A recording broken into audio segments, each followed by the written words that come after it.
You are now tuned in to Power Podcasts, the Empower Hour. Peace and blessings, beautiful souls. I am Brandi L. Bates, author of Moonshine for the Soul, The Art of Grind, and many other books. I'll be your host for tonight. You can find me on Twitter at Soledad Francis and on Instagram at Brandi is Winning. Most of these podcasts can be found archived on YouTube, hashtag Power Podcasts, but please listen to them while they still have all of their spirit and vitality by subscribing to us on iTunes, Spotify, SoundCloud, and or brandybates.podomatic.com. When walls talk, when walls talk, just know that right before your bag grows, just before you rise up from your current level and platform, you'll go through something traumatic and painful. It's always darkest just before dawn. I don't make the rules. I wish it weren't like that, but it is what it is. Whatever you choose to follow, you're responsible for your decision. You always have a say over your choices and decisions and actions. You champion, you pilot your choices, your decisions, your actions. But you'll never have a say. You'll never have control. You'll never have power. You'll never have dominion over the consequences of your actions. Complaining, the whole spirit of bitching and moaning, and it won't ever improve your life. Lip service that paints you as a victim, that paints you as oppressed, that paints you as the fall guy, the scapegoat, the downtrodden, will never ever improve your life. Only you are responsible for the choices you make, but not for the consequences of those choices. You do so much damage trying to force something to fit, which you have clearly outgrown. It's like watching somebody trying to put on a pair of jeans that they've outgrown. Baby, I don't care how much jumping on that bed you do. I don't care how much jumping and hopping up and down, baby. When it don't fit, it don't fit. And a lot of times we're just trying to force. It used to fit once upon it. I'm trying to get it. Don't fit. Johnny Cochran, what did Johnny Cochran say? If it don't fit, you must have quit. Sometimes quitting cold turkey is the most powerful, vulnerable, and yet effective way to release something. Cold turkey, lights out, pull the plug, pull the band-aid right off. It's that slow peel that slow peel is what really fucked you up. In 1992, Robert Adams talked about in one of his talks on being the self. And he talked about, I kid you not about the truth of this. If this is God's world, leave the world to God, right? This is God's world.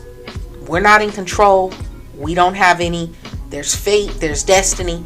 Then we're going to let it be, right? If there is a grand architect who's choreographing everything, let it be, right? You won't have control anyway, right?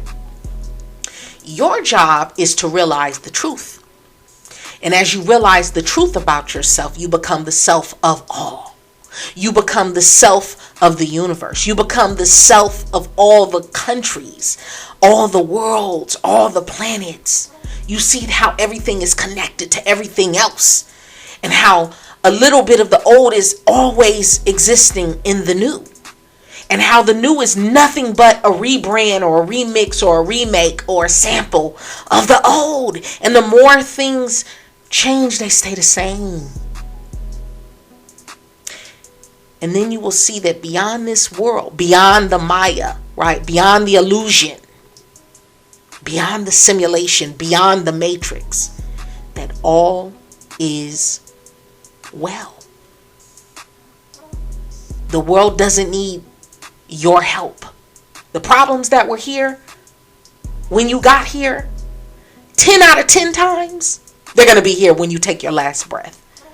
And sometimes we confuse what our life's mission and our purpose and our dharma here on this plane of existence at this time during your life.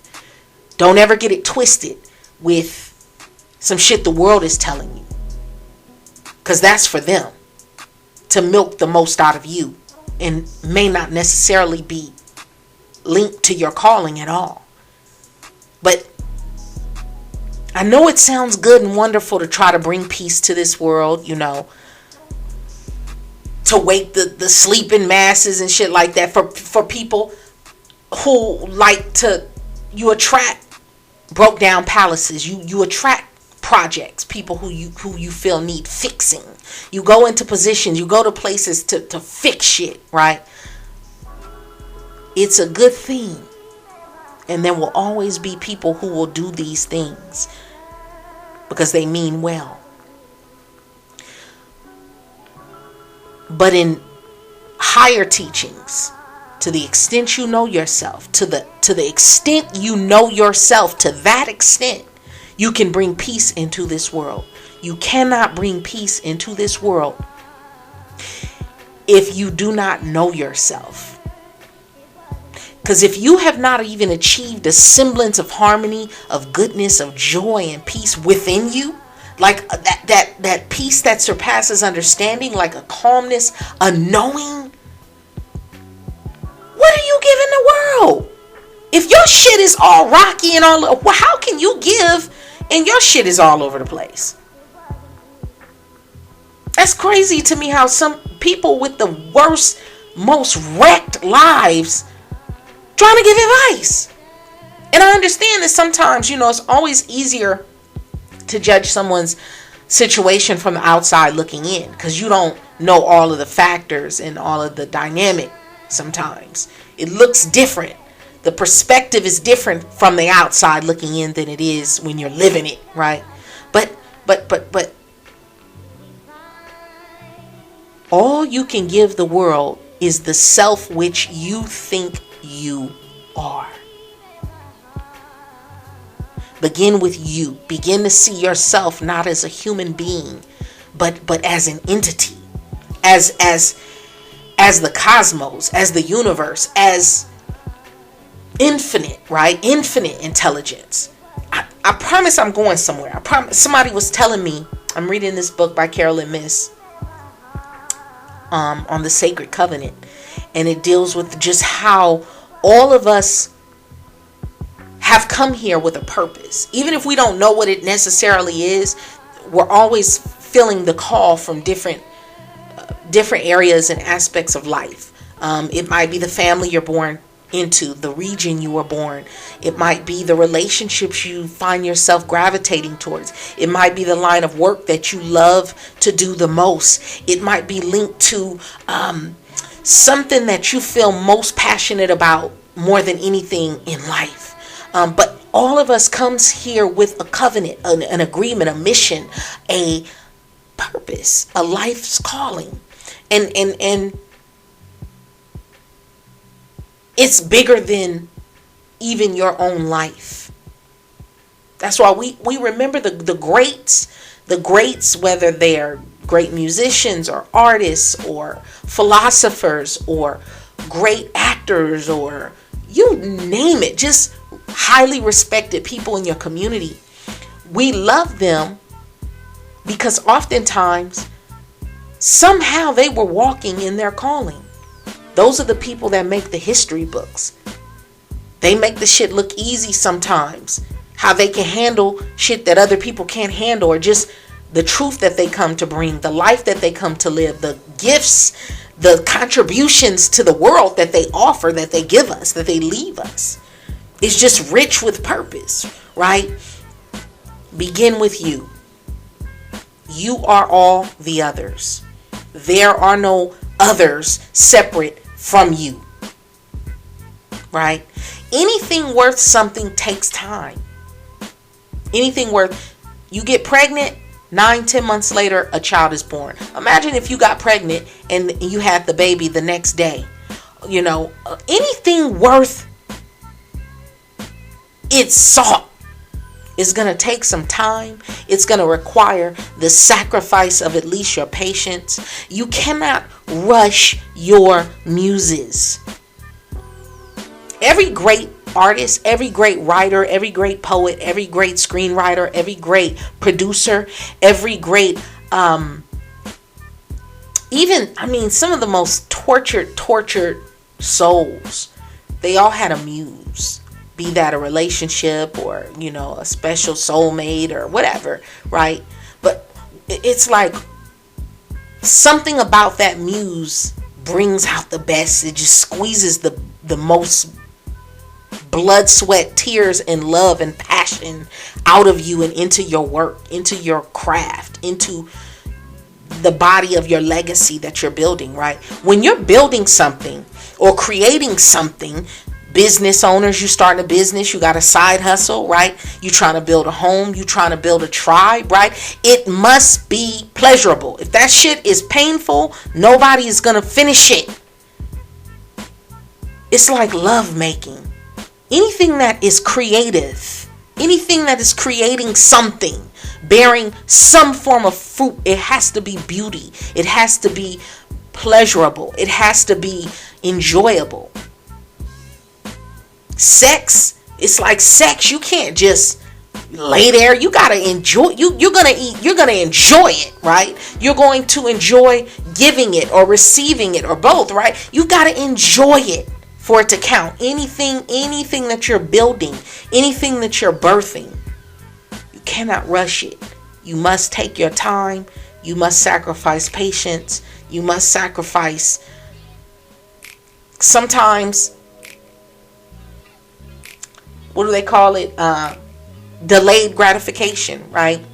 Someone once said, with ancestral mathematics, in order to be born, right, you needed 2 parents, 4 grandparents, 8 great grandparents, 16 second great grandparents, 32 third great grandparents, 64 fourth great grandparents, 128 fifth great grandparents, 256 sixth great grandparents, 512 seventh great grandparents, 1024 eighth great grandparents, 2048 ninth great grandparents. That's great grandparents to the 9th power. Do you hear me? All of this is in your bloodline.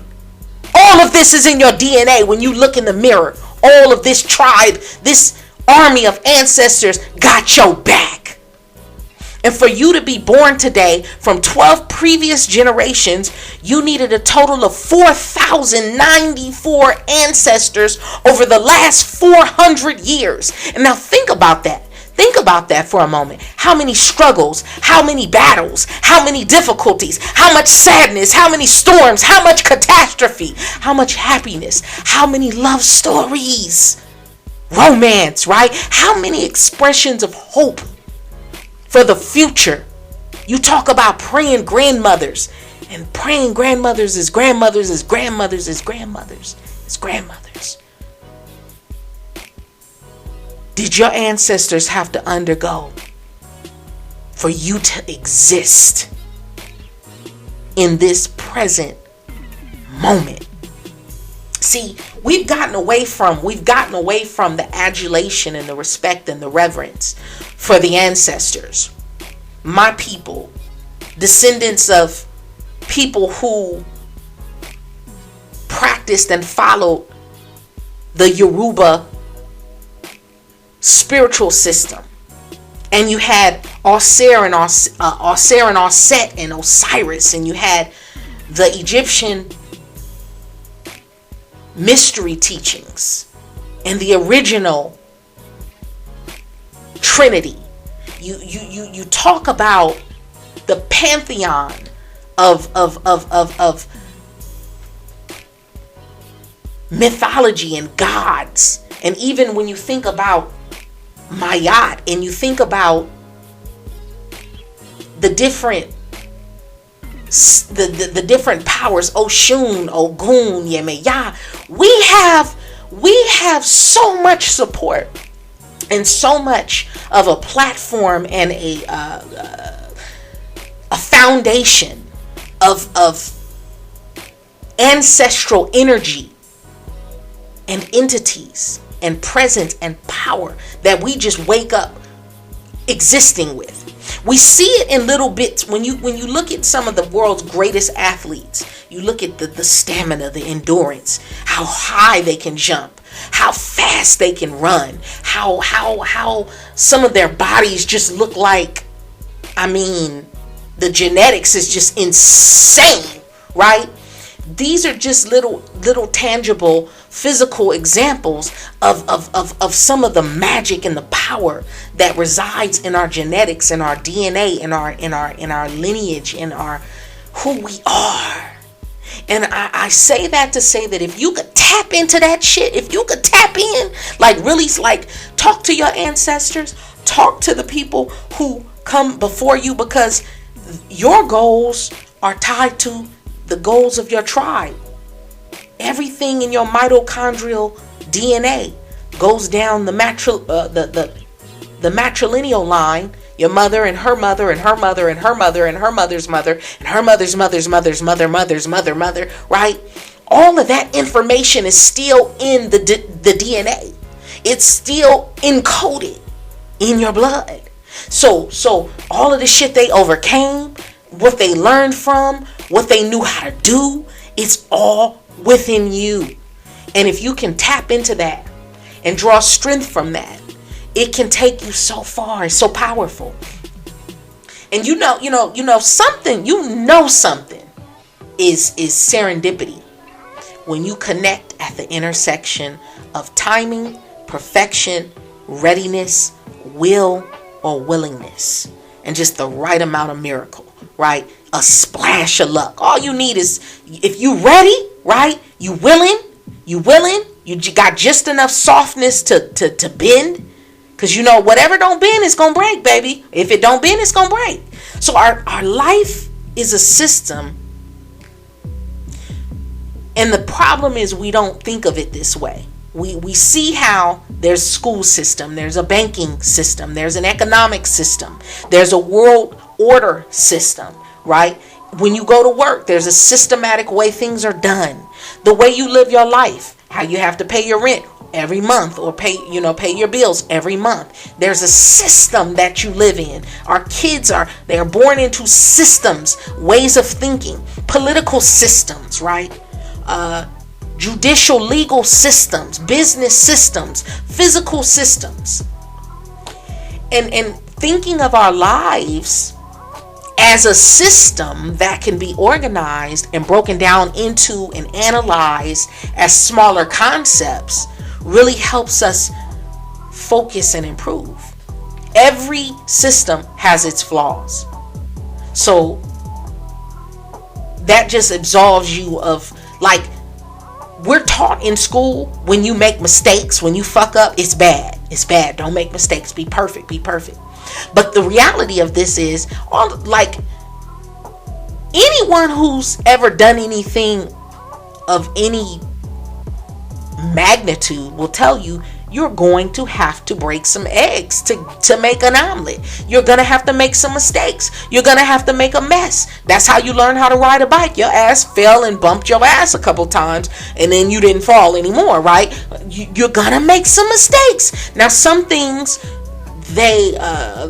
some systems, some ways and aspects of living you can't afford to make mistakes because those mistakes will cost you. And then in others, it really pays off to make mistakes and make them fast so you can get past that and know what works and what doesn't work for you, right? Begin with a decision. Decide that from this moment, you will change your life from this moment. Guess what? 2020 was a hell of a year. We're in the year 2021. I'm going to do shit different. What did you learn, right? What have you learned thus far that needs to be corrected? Where do you need to tighten up, right? So far, external events and the impact of the environment has influenced your everyday life. Where you were born, your parents, how they speak, how they talk, how they think, the height of their highest hopes and goals and dreams and aspirations, and the depths of their lowest lows. Every family has a drug addict. Every family, you may not have a crackhead in the family, but you got that one. All families have one. All families have one. That one aunt or uncle or cousin or sister or brother that they just need more help than others, right? And we don't talk about it. We love them no less, but it is what it is, right? Everything that has happened to you today in this moment, it is the result of your previous decisions and your thoughts. And from now on, you will take charge of your life. The most painful thing that a human fears is the loss of love. And somehow we mistakenly believe that you can have any bearing or control over the way another man or woman thinks. You will never have control over that. How long they choose to love you is never up to you, right? Control what you can and control your reaction about things that you can't control. I'll say that again. Control what you can. Control what you can. And control your reaction. How you respond about things you can't control. What do you like to do? What can you do right now? What can you do right now with what you have, with where you are? And then what do you need? Answer these questions. Like really answer these questions for yourself in every area of your life. Financially, in your relationships, spiritually, mentally, right? In your heart, in your physical world where you're living with your family, with your kids, you know. What do you like? What do you like to really do? And what can you do right now? Because that's all we have. And so then you begin to set your life up in such a way that you have more options. You have more options in business, financially, in love, in your relationships, and in random opportunities. And you front load your immediate social circle and your environment with men and women who possess a growth mindset. One of the best things that could have ever happened to me in leaving the corporate arena, and I say this, and I've said it before, I'll continue to say it until someone can prove me wrong. Some of you who had to come off those jobs due to COVID, due to the lockdown, jobs that have become remote or, just got you out of that workplace where you formerly were, could have been the biggest blessing in disguise because it removed you from a brood of vipers. It removed you from a fishbowl that was keeping you too small. It was keeping you in an area code and a zip code and a mindset code where everybody was locked in, low vibrational, low frequency, low aim, don't want shit, not doing shit, happy with very little. Do you hear me?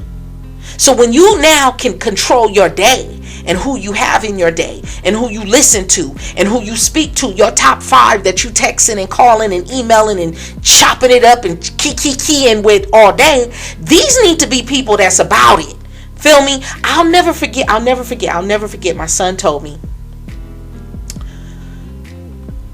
after I asked him how he finds out about all these ways to get money, because the kid good, bad, or indifferent, he knows how to get money. He's always been that way. Even as a small kid, people would women would walk up to us in the mall, and I'm pushing them in the stroller, and they just hand him dollars. And ever since then, I told him, you are a money magnet, and it's become his reality.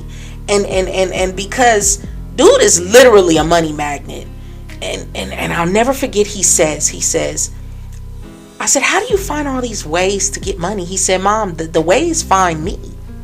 He said, the ways find me. And that has resonated in me ever since then. So it's like keeping with that same attitude. Don't be mad at women, for example, who are only interested in or attracted to affluence, wealth, status, ballers, shot callers, right? You fill in the blank. If that's the type of woman you want, I don't know who needs to hear this, but I just felt the need to say this. If that's the type of woman that you want, that you are driven towards, that you are drawn towards, then get on that affluent level. And then they come to you. You don't be mad and be a hater and you sitting outside mad and throwing tomatoes and talking shit. No, get on that level. And then you get into that lane where you can choose and pick and choose, and you don't just have to scavenge what's left. And so I tell my son, I say, money brings the punani. If you're a wealthy man, listen, fellas, if you're a wealthy man, the punani will come to you, served how you like it. And likewise, ladies, if no one has ever told you this, and if you don't already know this, pussy is power. Pussy is power. And I said what I said. I said it like that for a reason. I didn't make it politically correct for a reason. The power of the womb. The power of the womb. The power to bring forth and carry life. When a baby is born, the mother is the matrix, the source of food, energy, protection. She is God for the fleshly incarnated infant. It's just like the reason why breastfeeding, suckling your child, your newborn, or your infant for the first year, 2, 3 for some even go longer, but because behind the breast is the heart chakra. It's like, y'all gotta understand, shit is way deeper than it goes. The rabbit hole goes a little bit deeper than you thought. Power. Butterflies never look like their old caterpillar selves. Any and all growth on your part will require new territory. You can't be ready for it. You won't. Because you won't even see it coming. You'll always be like a new person on the other side of growth. And there's a difference between growing pains and the pain of remaining the same. Do you hear me? There's a difference between growing pains and the pain of remaining the same. The same old shit, different day, right? The same old bullshit. Here they go with these same old fucking stories. The same arguments. The same route. The same commute. The same boring bullshit. There's a pain that comes with that. And then there's a pain that comes with, I'm stretching and I'm growing and God is growing me and my higher self is calling me and pulling me and it's forcing me to come out of my box, and it's forcing me to learn some new shit, and it's forcing me to think different so I can be better and do better, right? Just like there are 2 types of being tired. One form of being tired is when you are tired of doing the same shit over and over and over again, and you aren't proud of doing it. And another form of being tired is you are tired as in physically drained and exhausted because you have given everything you've got. You've thrown your full ability and capacity at it, at a project, at a body of work, at the business you're building, whatever you're working on. You in the gym going ham, going hard in the paint, right? Balls to the wall. You doing the thing. That thing is thangin', right? Something you're building, working on, improving within yourself, like working out, whatever. tired from going hard in the paint on what you're proud of. That's another one of my recent affirmations is, you're not going to get me out the paint. You're not going to get, I used to play basketball in high school. And when I went in the paint, you're not getting me out the paint. That means I'm putting some numbers up on the board. Period. Right? Do what works best for you. That's the answer. Do what works best for you. Fuck what everyone else is doing. They doing this over here. They doing that over there. Okay, that's great for them. But keep doing what is working effectively for you. Because it might look a little bit different than for everybody else. Create habits that make your goal inevitable. Create habits that make your goal inevitable. Who do you have to become in order to obtain, to possess, to keep the experiences, the material things, the money, wealth, toys, freedom, peace, options, right? It's a blessing to have options. To be able to say, you know what? I don't want to drive that car. I want to drive this car. To be able to say, you know what? We're going to live on the East Coast for a couple months. Then we'll go to Hawaii. Options. Freedom of movement. Whatever it is, freedom, peace, happiness, whatever it is you seek. Who do you have to become for that lifestyle, for that life to be your reality? Life is a reflective portal. What you choose to see is what you get. If you believe, you know what, this is a fucked up world, this is a dog eat dog world, and they don't give a fuck about us, that's going to be what you see everywhere you go. You're going to see it, you're going to feel it, you're going to taste it, you're going to touch it. Everywhere. You're going to be inundated with it. Because that's what you choose to focus on. And if you keep telling yourself you hate this and you hate that, you know, everything is an ism. Everyone is offended about something. Everything is problematic. Everything is toxic for someone. Someone is always being offended by something. And I'm not saying you're wrong or anyone is wrong per se. But if you keep parroting and repeating and affirming that narrative, your brain will reinforce the thoughts and you'll be depressed, you'll be full of hatred, you'll be full of sorrow.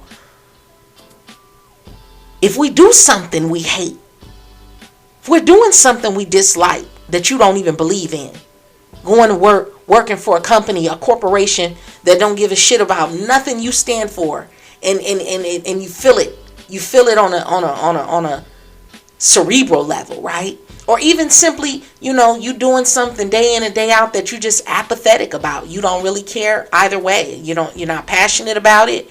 It doesn't matter to you. And you're doing this 5 days a week, 4 weeks a month, 12 months out of a year, and you're doing this for years on end. And you wonder why you're stressed and unhappy. Or in the best case, you just mediocre. You just getting through. You just getting from one day to the next. You're not building shit. You're not growing. You're not blossoming. You're not blooming. You're just like a bump on the log. You're just existing. You getting up every day looks like the last day. Always pray, God, make me better today than I was yesterday. Help me to be better tomorrow than I am today. Help me to be better today than I ever have been in existence.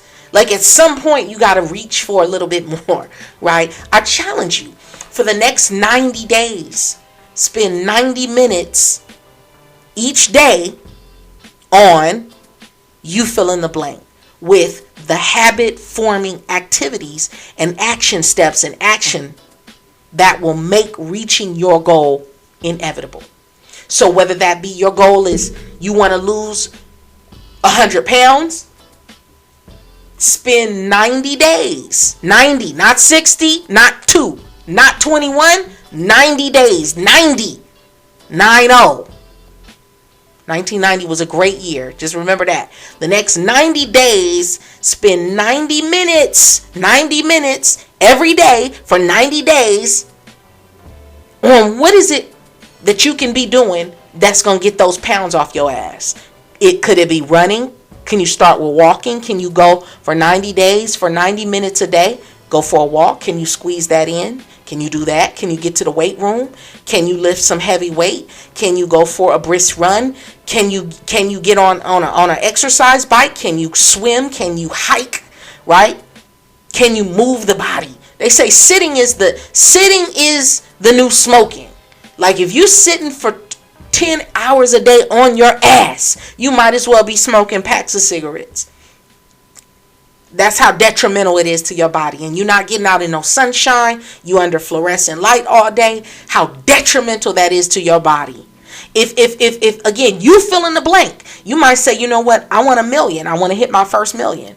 What can you do for the next 90 days, for 90 minutes every day? Can you sell something? Can you make something? Can you proprietize something? Can you start a business? What can you sell? Right?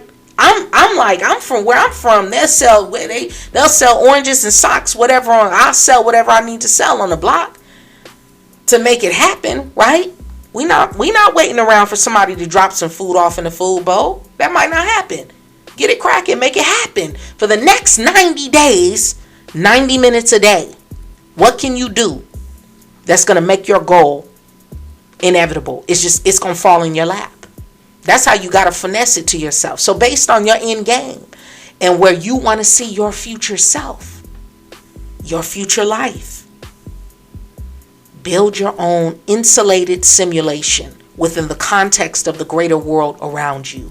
A simulation that reflects your perfect reality. If all things align the way you want them to align. There is no right or wrong way to do this, okay? So don't say, well, because you're going to get, as you focus on this shit, and I'm telling you because I'm doing it. Right around when you get to the first 30 days are going to be easy. And you're going to be like, I got this. She was on to something with this shit. I promise you. You can tell me later. I'm telling you. First 30 days, it's going to seem easy. You might have a day or two that you skip, but it's going to be, for the most part, okay, I got this. I'm seeing the little fruit of my labor. I'm feeling different. I'm seeing little things that's aligning and letting me know that I'm on to something. And then when you get around in that 60-day mark and you're moving into closer towards 90 days, little things are going to happen to try to throw you off your path. Life is going to happen. You're going to get tired. You're going to have days where you just like, fuck it. If you're supposed to be going to the gym, there are going to be days where you're like, you know what? I need a cheat day. I just can't do it. I'm sore, or just I'm lazy. I'm tired. I don't feel like doing it. I promise you, if you can get past that, if you can just count to 5, hop up and just go do it. Once you get into the workout, you're going to feel better. You're going to be like, you know what? I'm glad I did just get up and go ahead and do it. But if you don't, you're going to regret. You're going to kick yourself in the ass, because every time you go back on your own word and you lie to yourself and you make excuses on yourself, you're telling yourself like you're not really worth it. You're not going to do that shit. You might not say it. You may not say those words, but you're telling yourself you're not capable of doing it. And you reinforce those behaviors.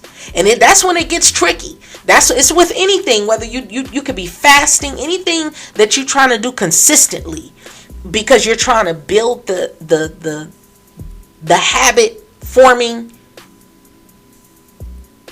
gateways in your brain that makes it automatic. Nothing happens until it's automatic with your body. You breathe automatically. You go to sleep, you wake up automatically. You can force yourself to sleep, but you can't force yourself to wake up. It takes a lot, right? Everything has to become a part of just your day-to-day for it to be a reality. And it gets really tough when you're trying to go to that next level, because your brain is trying to keep you safe and protected. And that's just on some epigenetic shit. But your brain wants to keep you safe and right where you are, because it's familiar. And if you'll notice, even when you're going through the bad times, even when you're suffering, even when you're sad, we always revert to the familiar.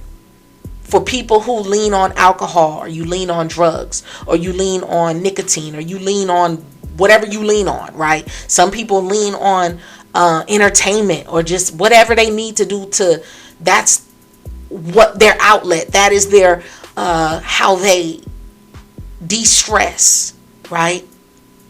You're always going to go back to the familiar, what feels good and normal, and I know this, even if it's not the best for you, even if it's painful, even if you know it's toxic and it's not good for you, but it's familiar, right? You'll miss a cavity, a bad tooth. When that tooth is finally pulled, you're gonna tongue around for that tooth for a while till you get used to it not being there. You'll miss it slightly because the way your mouth feels is different.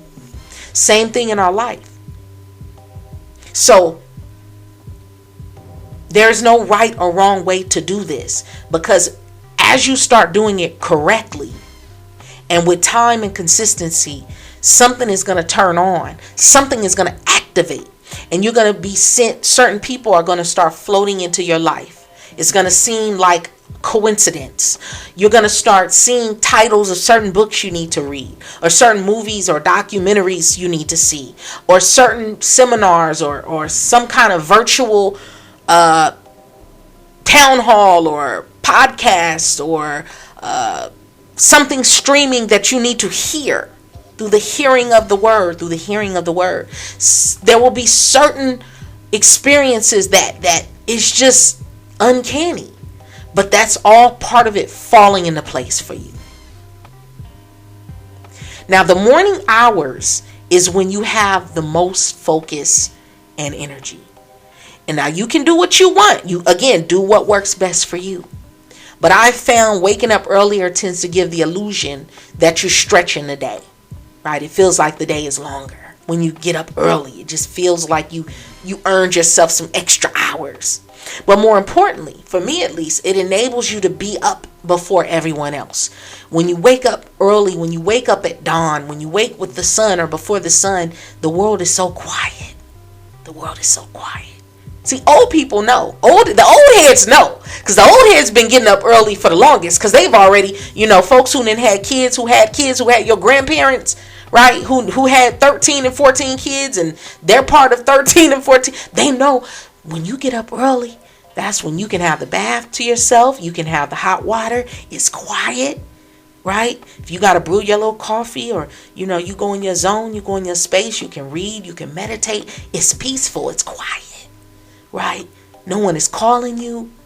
Your notifications are not firing off.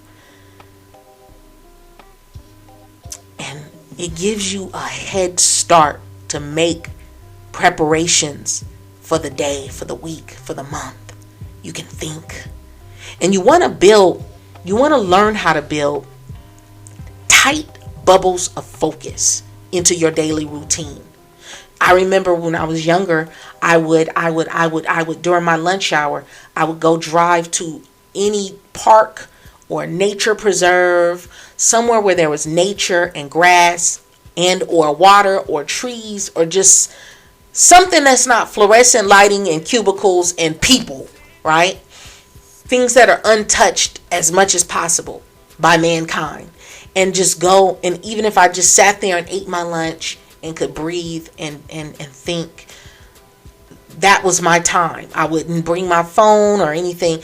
Build these tight little bubbles of focus where you're not being interrupted, you're not responding to emails or notifications or timelines. You are just one with yourself. Be at one with self. Be at one with self. And so for me, that now looks like device-free days. Well, on certain days out of the week, and so far it's been fluctuating, I just really try to stay away from the device as much as possible. Not checking the email, not even having my notifications on. In many cases, keeping the phone turned off, the tablets turned off, our trackers, right? Turning all the tracking devices off, and being at one to think, to create, to go out in nature, to listen, right? To be with my family, to be with my kids, right? To eat good food, to read just regular old school books. You don't got to have shit going off, firing in the background just to read and just go out at night and listen to the cicadas and look at the moon. Just really getting back on a primal level, right? But upgrade your health set. Upgrade your heart set and upgrade your soul set. More sunshine, more vitamin D, vitality. Vital, the Rastas say, right? Get back to nature. Get out in the sun. Because mindset is only a fraction. Yes, you have to change up your mindset. Yes, you have to change up your thinking. But with that must come changing up how you move your body. Are you working out? Are you exercising? Are you even trying to drink water? Are you even trying to just kind of clean out what you put in your body and your mind and your heart? Explore supplementation. Start really fucking with herbs. Like, you don't always got to go reach for, right, Theraflu and because I'm telling you, this COVID-19 is not done with us. It's not done with us. And what's happening now in India and globally is a canary in the mine as to what is gonna befall America and UK and you name it. These variants, it's the variants. But start really fucking with these herbs. Start getting in nature. Start studying and learning about alternative healing modalities. Your health might depend on it. The health of people you love might just depend on it. The old version of you has been your autopilot thus far, right? When you become aware of old patterns manifesting, then you can consciously choose a different path. You can choose a newer version of yourself. So be the person to break the cycle. Consciousness influences the behavior of subatomic particles, which in turn make up everything in the universe.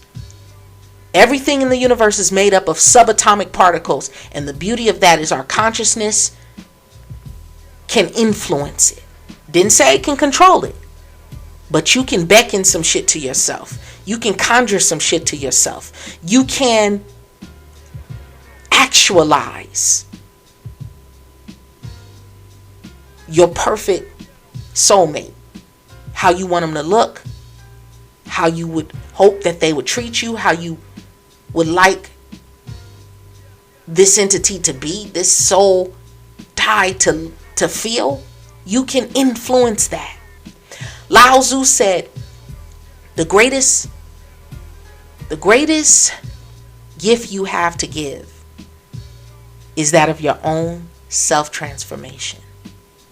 And so when you begin to see syncs, serendipity, like being in the right place at the right time, and you start seeing certain sequences of numbers, it's a reminder from your higher self that you're on the right path. You doing it right. Shit is popping. It's something about to go off. So see, the universe is mathematical. Math is universally the same. There is no subjectivity or objectivity or based on opinion and nuance. It's either 2 and 2 or 4, you wrong, right? So sometimes those numbers come to you for a reason. You keep seeing them everywhere for a reason. You keep seeing the same numbers. You keep seeing 444, 222, right? 777, 1111, 1111, 111, 111. Go back and listen to my talk on angel numbers and energy signatures, because you carry a certain energy signature. We all carry a certain energy signature. And your energy signature is connected with everything on that energetic frequency. So everything on your energetic signature, your energy signature, everything on that wavelength, that timbre, that beach, that's your neighborhood, boo. With all the hobgoblins attached to it, right? And all the angels attached to it. Physical attraction is common. It's nothing to be attracted to someone. But a real mental and spiritual connection where you just connect, that's rare. That's rare. And so if you find it, Hold on to it for a little while. Learn from it. Learn to taste what it has to bring you and what you have to bring it. Understand that being calm, relax, being calm about everything allows your mind to find solutions. Calm, the kind of peace that surpasses understanding. It just don't make no sense. It's only when you're calm you can operate in the God realm. And when you're talking about the God realm, God can bend physical laws of physics. It's been done before, right? Pay extra close attention to the things you're naturally drawn to, because they're often connected towards your path, your passion, your purpose, and the calling on your life, your reason, your dharma. So if you stay ready, you don't got to get ready. 90 days, 90 minutes in a real way. Thank you for rocking with me.